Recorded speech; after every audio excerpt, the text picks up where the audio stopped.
Will each of you please address the challenges that exist for you and other producers of live theater in this time when so much entertainment content is easily available online and at a fraction of the cost of a theater ticket?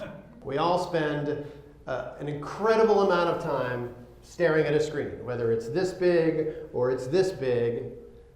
That intimacy, that's become a one-on-one exchange between the screen and the consumer. And of course, that's not what we're striving to do in the theater. We have a shared experience. We have a communal experience. We ask you to come and experience a story together. So that's the challenge. We have to be the producers of our own content. We now more than ever, are our own media company. So we are creating content for Instagram and Facebook. Almost the vast majority of our expenditures for advertising is Facebook. The last time we hired someone was to make digital media content. And you know who got hired? Somebody with a filmmaking degree.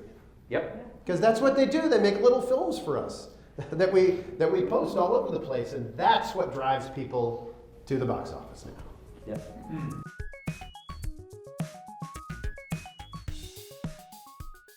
We've come to learn from experts who analyze audience behavior that the attention span of contemporary theater audiences is shorter than it was years ago, and maybe it has to do with their time available also. Do you think that we are at a point where it is necessary to provide audiences shorter, perhaps less involved productions? I would say that if the play or the musical is absolutely wonderful, the time whizzes by. 3 hours seems like 30 minutes if the show is good. And if that 75-minute play is not, it can be the longest forever. 75 minutes It in can your life. be That's right. forever. But we do know that intermission, if there is going to be one, or if it's a one act, if you push much more beyond 90, 95 minutes, then you have actually bathroom break issues that show up. You know, I've taken a play that was written not to have an intermission and put one in there because I knew that our patrons would not make it all the way through. And that's not an incontinence issue. That's that they thought that 2 hours was going to be okay with no intermission. And I think most reasonable people think that's a little too long. So we just inserted one and didn't tell the playwright. Don't say that into your mind.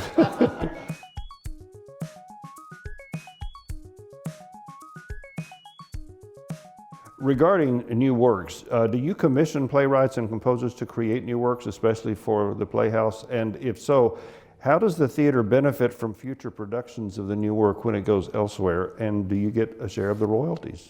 We do commission playwrights. Not a lot, but we generally put out about 2 commissions a year. In fact, by doing the world premiere, we do get a little tiny piece of what the playwright gets. So we get 5% of whatever the playwright is getting, which usually amounts to very little. 5%, if I may, that yeah. 5% thing is usually in these playwrights agreements really just as a safety for the theater, right. Just in case you It give becomes birth to the huge. new Hamilton. That's right. You don't want to miss out on your share. But That's other right. than that, you're not really going to see any big dollars. That's right.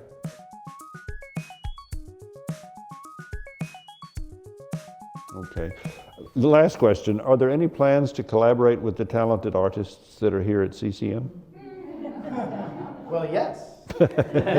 It's not unusual when I go to New York to audition actors to see actors from CCM in New York. And so, you all should know that this program has an excellent reputation. And the actors, both musical and non-musical, who you're sending out into the world are well-trained and ready to work, and we know that. Again, you got to be the right person for the role, but when it so happens that it's a CCM alum, that's a bonus. And sometimes we don't even know. Sometimes we hire people and then only afterwards they're like, oh, I can't wait to come back to Cincinnati, because they didn't even put it on their resume. Go figure. It's the reason I've stayed here for 40 years at this point.